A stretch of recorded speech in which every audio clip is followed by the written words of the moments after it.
The question is, how can someone expose and rebuke error in a meek way, in a gentle way, while at the same time bearing with evil? It's a trick. I'm going to show you how to do it this morning, because it's important to know, because each of us bear witness to the truth, and those who are teachers, or those who would be teachers, must bear with evil at the same time exposing it and contradicting it.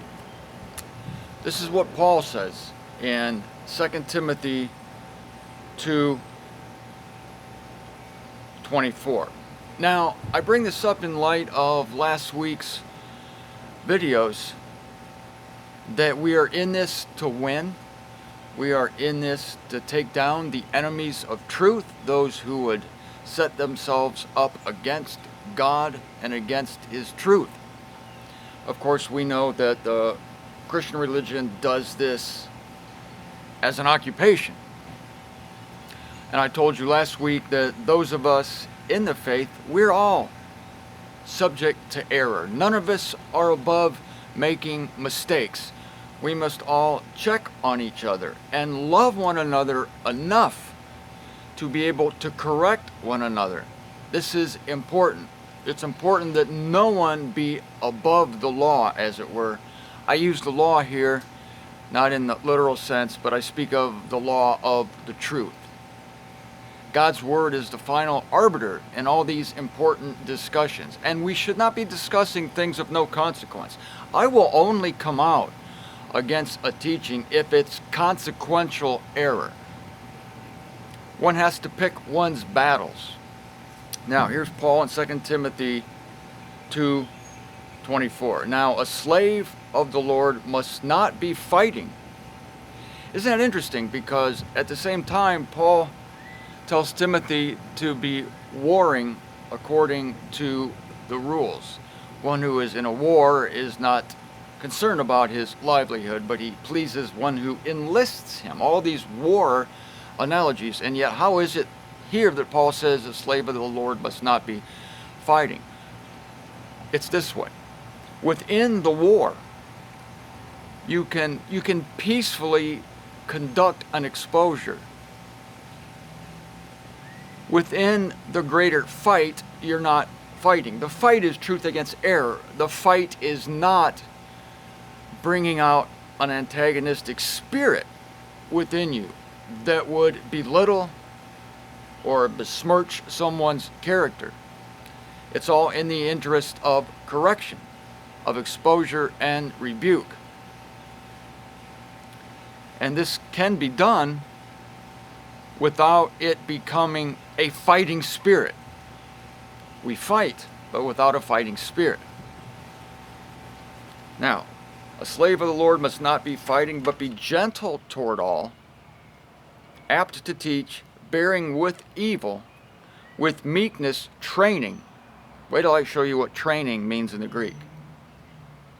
With meekness training those who are antagonizing, seeing whether God may be giving them repentance to come into a realization of the truth, and they will be sobering up out of the trap of the adversary, having been caught alive by him for that one's will, for the adversary's will. Caught in the snare of the adversary. I'm of the disposition that when the resurrection occurs and the truth is known and there are people at the great white throne, or let's just say this, people at the dais of Christ, believers, they will thank those of us who corrected them, who brought them into the truth, who delivered them from the snare of the adversary. They will say to me or to you, thank you for being so hard on me. Thank you for taking me by the shirt collar and adjusting me, making it clear to me.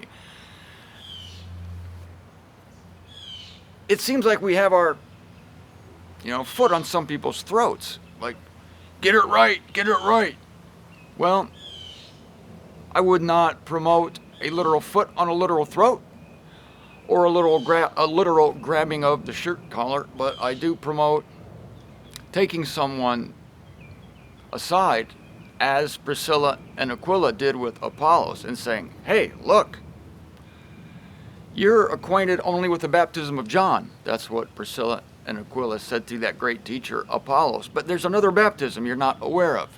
And Apollos, being of a teachable spirit, listened to them. He said, yeah, maybe I'm not right about everything. That's right, nobody's right about everything.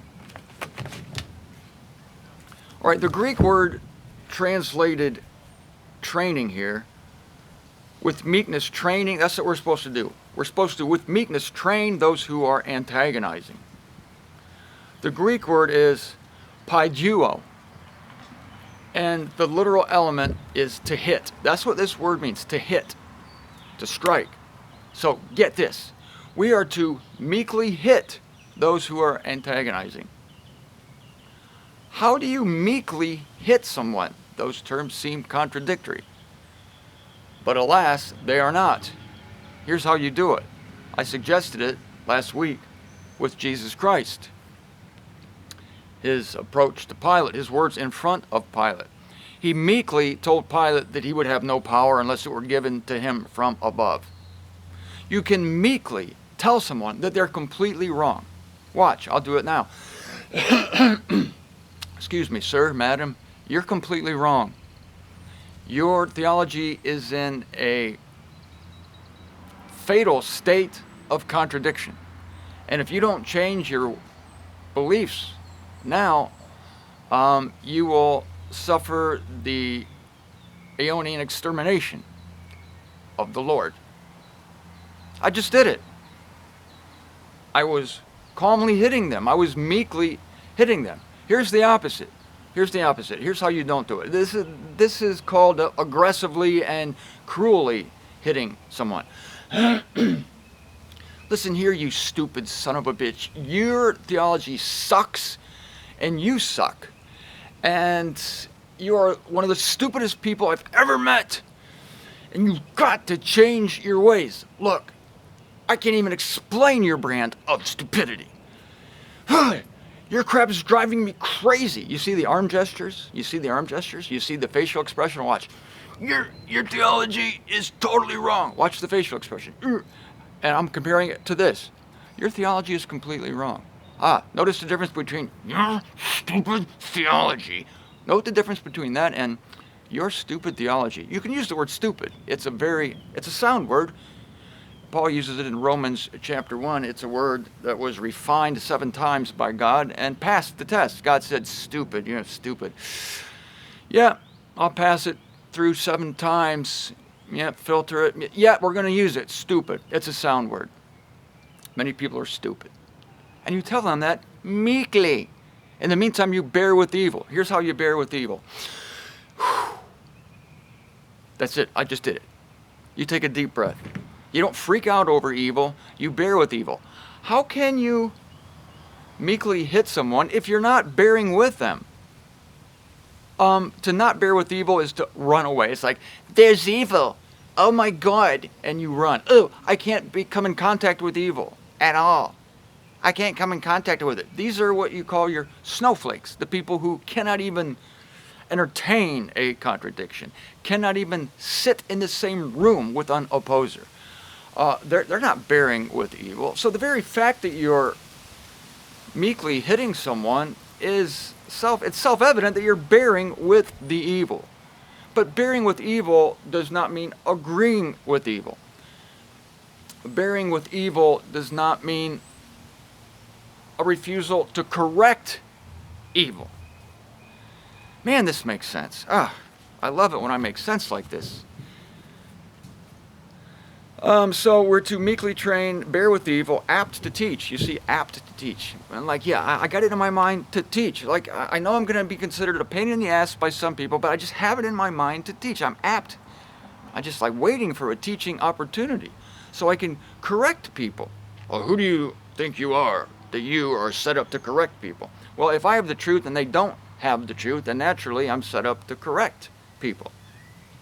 I'm doing them a favor. Don't you see that? Love must be tough. Faithful are the wounds of a friend.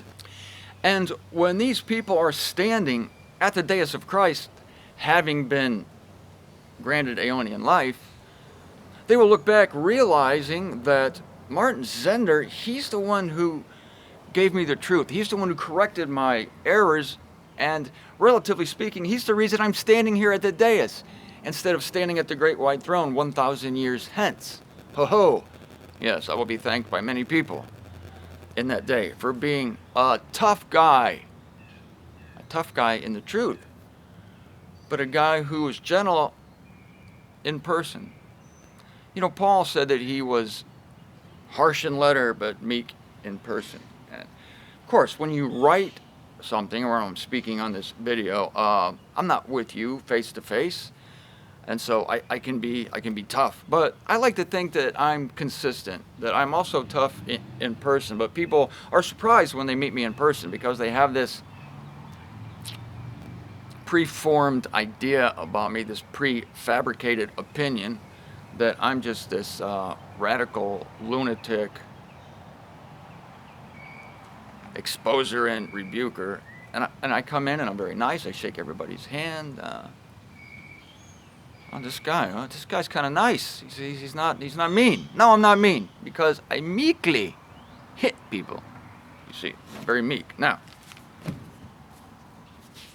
the idea is seeing that God, where the God may be giving them repentance to come into a realization of the truth. That's the whole idea. I'm not going against popular Christian theology in order to condemn people. I'm doing it so that they will come into a realization of the truth. Why would I want someone to stay in the trap of the adversary? And what's wrong with saying to someone, you're in the trap of the adversary right now? That's loving them. They need to know. But some people are so afraid to let them know that. Oh, I don't want to tell them they're in the trap of the adversary. They're believing lies. Their belief system proves that they're not true believers. And here these people are eventually standing at the great white throne. They look over and they say, you. And they go, why didn't you tell me I was in a trap of the adversary? I don't think you will want to say at that time, I just didn't want to hurt your feelings. I didn't want to ruin your day. And they'll say, thanks. You didn't ruin my day, but you ruined my frickin' eon. I would rather you ruin my day than ruin my eon. You ruined my eon. I could have had an eon conscious with God during the time of the 1,000 years, flying high with spiritual knowledge and information and glory. But because you were afraid of ruining my day, you frickin' ruined my eon. Do you want to be accused of that? But that somebody could rightly say that of you if, being apt to teach, you don't do it because of political correctness, because you don't want to hurt feelings. And that's not love. That's not love at all. That's a kind of hallmark variety of love. With hearts and flowers, I didn't want to upset you, and so I tried to appease you. Have a good day, smiley face. That's all BS. I never send a smiley face, ever. I hate smiley faces. Just waters everything down. Say what you mean what you say. Forget the smiley face. These people are trapped in the adversary's trap. They need sobered up, out of it. Good Lord. Now, the same guy here who says meekly hit, same guy, the Apostle Paul, let's listen to him in the book of Titus. This is good. Paul says in chapter 1, verse 10 of Titus, for many are insubordinate, vain praters. A prater is an empty talker. People who talk empty, who parrot the teachings of human beings without embracing the truth of God. Jesus Christ said there were people like that. The Pharisees were people like that. They taught for truth the traditions of humans. And by doing that, they invalidated the truth of God. Bad form. Pharisees, bad form. Paul tells us many people are doing this today. Empty talkers and imposters.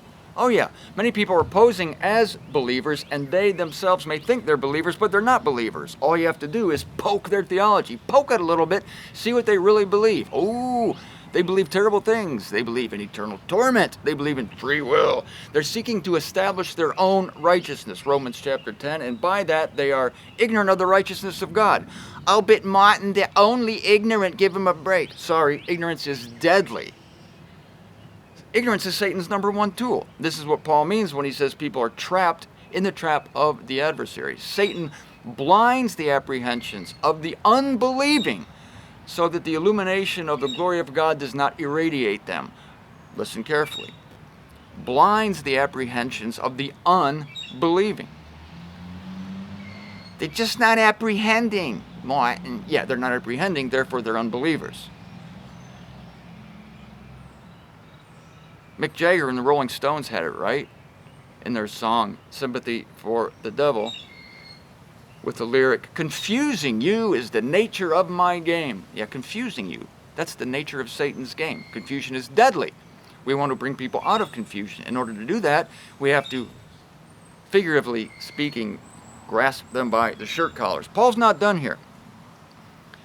Especially those of the circumcision. They're especially empty talkers and imposters because they're subverting whole households, teaching what they must not on behalf of sordid gain. Sordid gain. They just want to gain followers. They want to gain reputation. They want people to think that they're smart, that they're better than Paul. Paul says one of them, their own prophets, said, Cretans are ever liars, evil wild beasts, idle bellies. Idle bellies. Love that. This testimony is true. So Paul is inferring by this quote from one of their poets is that the circumcision are evil, or ever liars, evil wild beasts, and he says this very calmly. They're evil wild beasts, and he's bearing with evil because he's taking the time to say this to evil people, and in the company of not two evil people, to Titus, but in the company of evil people. Idle bellies. That's a good one. Idle bellies. I don't call enough people idle bellies. I really need to take this up. Idle bellies. Yeah. You know what? You're such an idle belly and an evil wild beast, and I'm here to help you. Perfectly legit. You're doing it meekly. You're doing it gently. And you're meekly hitting them. You got to do it if you're a teacher, or if you're apt to teach, as Paul says. Now,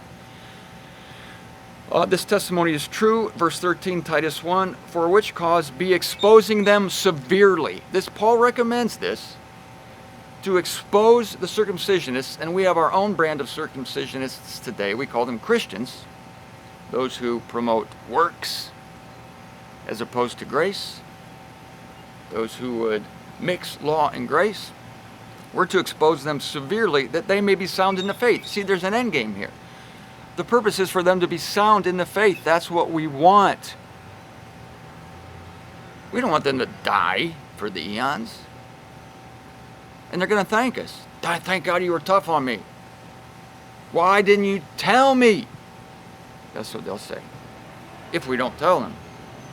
That they may be sound in the faith, not heeding Jewish myths. Well, we go from Jewish myths to Christian myths today. And the precepts of humans who are turning from the truth. Goes back to what Jesus said. Teaching for teaching the precepts of humans. Opposing the truth. And turning away people from the truth.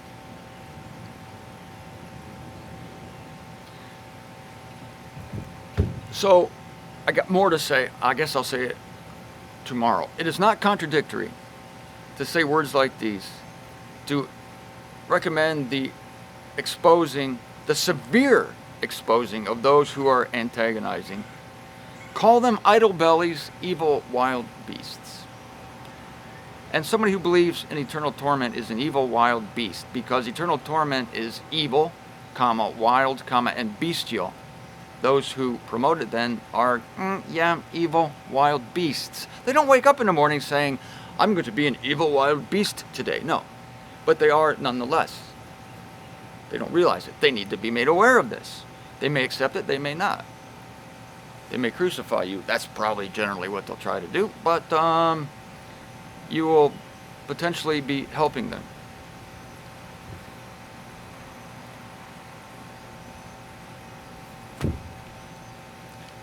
I hope this helps you. Be manly, Paul says. Even you women can be manly. Be strong. Don't apologize for what you believe. Love people by exposing their false